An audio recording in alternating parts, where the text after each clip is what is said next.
Welcome to SBR Forum Videos. I'm your host, Natalie Rydstrom. The 2013 French Open final has been set with an all-Spanish finale. Here now with us to discuss the betting value is SBR Forum contributor Naila Amarova. Naila, thanks for joining us. Hi, Natalie. Nice to see you again. Now, briefly, what did you make of the semi-finals? Oh gosh, where does one begin?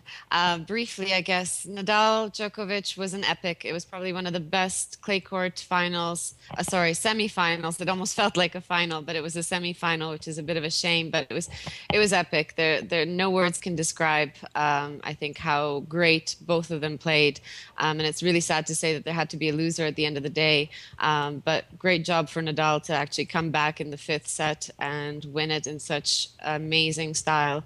As to the second semi-final between Tsonga and Ferrer, I think in a word, we can say it was disappointing. Even the French crowd booed Tsonga as he left the court. So I think that pretty much sums up the two semi-finals. That's certainly right. It was a bit of a disappointment. And certainly at SBR Forum, Tsonga was actually the favourite to win the semi-final there.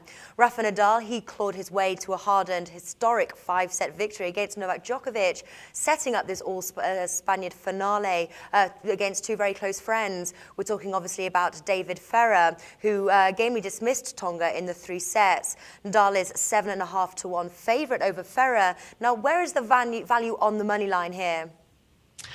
Well, Natalie, it's a good question. I guess the way anybody that's looking to put a play on this game or this match it depends. I mean, what your definition of value is. If you're looking value as the winning bet, or if you're looking at value as the sort of the money-making play. If it's the former, then it's obviously, I think, Nadal. I think most of us will agree that Nadal is the strong favorite to win, and for good reason. So if that's your value, if that's where your definition of value is found, then I think you should go with Nadal. But if you're looking at value in terms of sort of the return on investment, then your value play is going to be Ferrer, but it is a long shot. But then if obviously Ferrer doesn't win, then you lose your money, and so maybe not quite the value there. Exactly. Okay, well, does Ferrer at ±7 on games on the handicap look appealing to you? It does, definitely. I actually like Ferrer to put forward a competitive match against Nadal. One has to look at the head-to-head record between the two players, and that tells one story. Nadal leads 19-4 against Ferrer, which basically makes it a very tough match for Ferrer to win in the eyes of many people.